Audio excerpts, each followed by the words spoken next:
নরসিংদীর মনোহরদীতে ফজিলাতুন্নেসা হাজী মফিজ মোল্লা ফাউন্ডেশনের পক্ষ থেকে কৃষকদের মাঝে কৃষি যন্ত্রপাতি ও খেলাধুলার সামগ্রী বিতরণ করা হয়। রবিবার বিকেলে উপজেলার চরমান্দালিয়া ইউনিয়নের মজিদপুর মোল্লা বাড়িতে কৃষি যন্ত্রপাতি, খেলাধুলার সামগ্রী বিতরণ ও আলোচনা সভা অনুষ্ঠিত হয়েছে।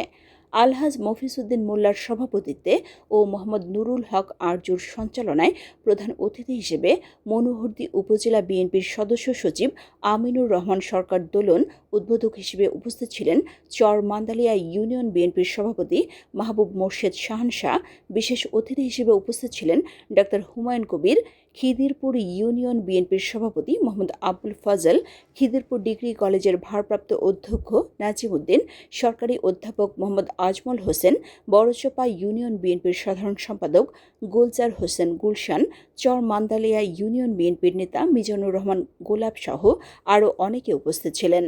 সার্বিক সহযোগিতায় ছিলেন ফজিলাতুন্নেসা হাজী মফিজ মোল্লা ফাউন্ডেশনের পরিচালক সহকারী অধ্যাপক জসিমউদ্দিন সেলিম মোল্লা।